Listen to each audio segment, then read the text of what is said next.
안녕하세요, 멋진아재입니다. 요즘 저소득층은요, 일해서 번 돈보다 정부가 지원해 주는 돈이 더 많다고 합니다. 와, 어떻게 이런 일이 일어나죠? 실제로 1분기 일해서 번 돈은 40만 4,400원이에요. 그런데 정부가 지원한 돈은 45만 1,700원입니다. 이 통계가 작성된 2003년 이후 처음이라고 이야기해요. 야, 참 우리의 자랑이 근면성실인데 그런 근면성실의 미덕이 어디로 갔나 하는 생각이 드는 것은 왜일까요? 그런데 왜 이렇게 버는 돈보다 지원한 돈이 더 많아졌을까요? 네, 맞습니다. 소득 주도의 성장 정책 때문입니다.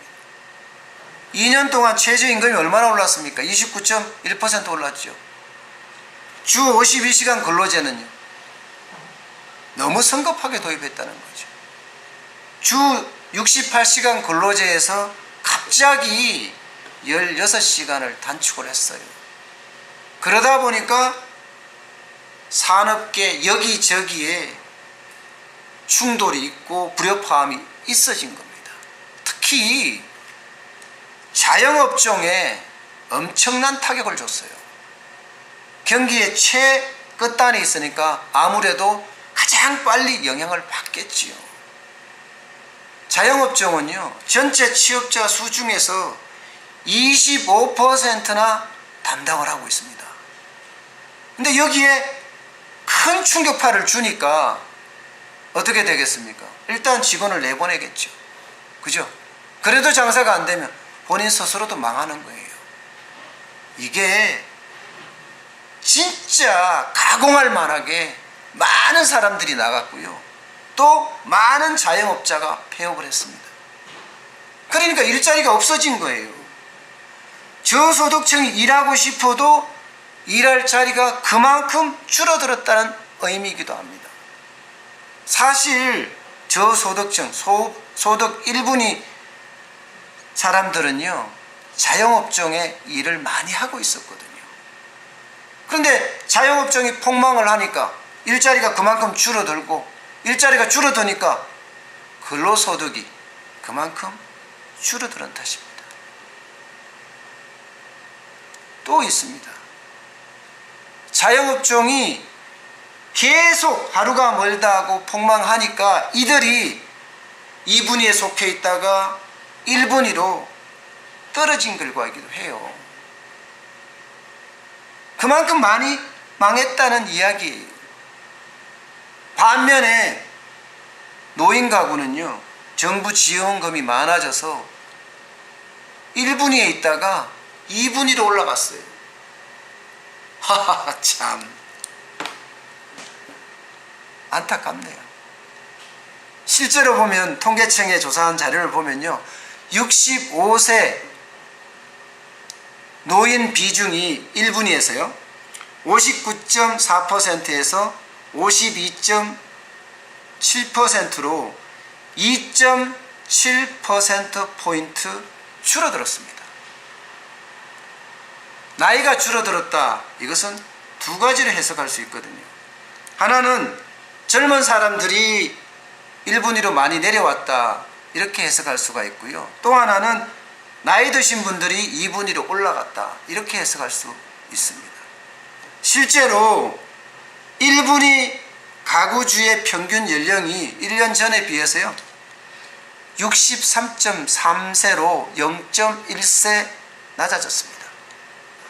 반면에 소득 2분위 가구주 평균 연령은요, 같은 기간에서 1년 전에 비해서 52.6세에서요 54.6세로 2세나 높아졌어요.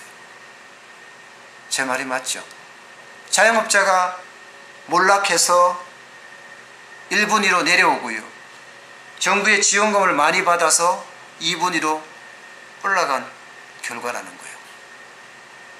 그만큼 최저임금이나 혹은 주 52시간 근로제가 엄청난 영향을 미쳤고 그 중에 가장 많이 타격받은 곳이 자영업자들이라는 거예요. 1분 1로 전락했으니까요. 이제는 일해서 버는 돈보다가 정부의 지원을 받아서 받는 돈이 더 많아졌다고 할 정도니까요. 자, 문제는 앞으로예요. 앞으로 어떻게 될 거냐? 지금 계속 소득 주도의 성장 정책은 쓰고 있습니다. 최저임금 또 원래 어떻게 될지 모르죠. 아마도 저는 인하를 주장하고, 그죠? 또 실제 사용계는 동계를 주장하고 있습니다. 인하를 주장할 수도 있다고 하지만, 그리고 노동계는 20%, 두 자리 이상 주장하고 있어요. 그러니까 최저임금이 또 원래도 어떻게 될지 몰라요. 적어도 3 내지 4%에 결정될 것이라는 것은 이미 우리가 공지의 사실로 알고 있습니다. 청와대에서 그런 말이 새어나왔고요. 또 기획재정부에서 뭐라고 했습니까? 노동 생산성의 향상 수준을 올린다는 말도 있었잖아요. 그죠? 그런데 주 52시간제는 또 어떻게 돼요? 올 7월 1일부터 300인 이상 사업장이 적용이 되죠? 내년에 가면요 50인 이상 사업장이 적용이 됩니다. 그러면 그 파급 효과가 점점점 더 가공하게 다가올 거예요. 게다가 파퓰리즘 정책은 계속 이어질 거고요. 그러다 보면 정부가 지원하는 돈은 점점 늘어나고요. 근로소득은 점점 줄어들 수 있다는 뜻이에요. 그만큼 최저임금이나 주 52시간 근로제가 현장에 타격을 주고 거기에서 쫓겨나는 사람들이 많아진다는 의미입니다.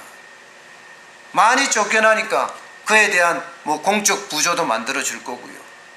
그러면 점점 정부가 지원하는 돈은 커지고, 와, 참 안타깝네요. 이러다가 우리의 자랑인 근면성실은 다 어디로 가고요. 달콤한 유혹에 빠져서 베네수엘라 짝이 나지 않을까 우려스럽습니다.